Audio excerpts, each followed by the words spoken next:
For those who'd like to help out, I have a Patreon page. You'll find the link down in the description section below. Also remember to like and subscribe to my channel.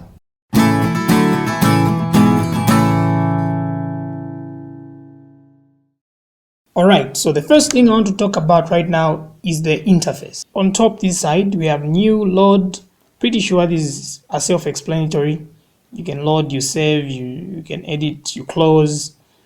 This, the surface editor, this is when you paint your object and then you want to edit what you just painted. The image editor, if you want to load your image, you click and then you drag your image and then you drop it here. For more window, here you have more options, which we'll talk in detail more about this. And then here there's selection. There's more options on how to select your object. You can select inverse, you can do what, so we'll get into these as well. So if I flip through these panels, you notice that these ones here on top are actually the same. They don't change at all for all these.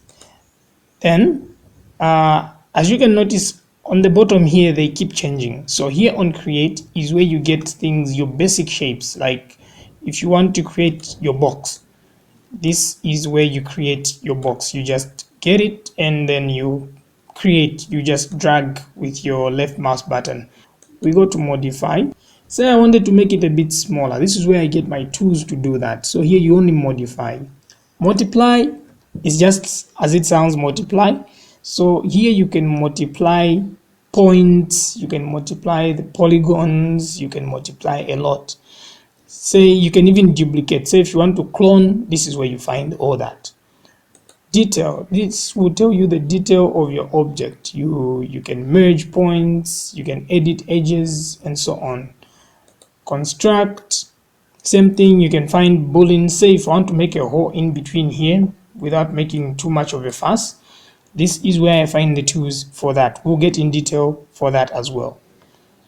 There's what we call weight maps. This is where you can add those things. Say you want to add your weight maps and so on. This is where you find it on maps. Setup. I'm pretty sure if you are into animation by now, you know stuff about bones. You've heard about bones. People saying no, you need to add bones to a character for it to move. So this is where you actually find the bones you add to your character. Selection, this is as it sounds for selecting. There are more options here for selections. These are what we call views here. The top view, the back view, the right view, and this as the perspective. So our perspective view, you can rotate here, you can move here, and you can zoom in and out here. Layers, say I create an object here, I'll go into another layer. If you've used Photoshop before, you would understand what I mean when I say layers. So you can add one thing in one layer and add another thing in another layer. Then you highlight them. So you see there are two objects in two different layers. So this one's in another layer, so I can see one at a time if I want. Alright, so this is for the interface of Modeler. Thank you for watching. I appreciate. My name is Robby and we can jump to the next video.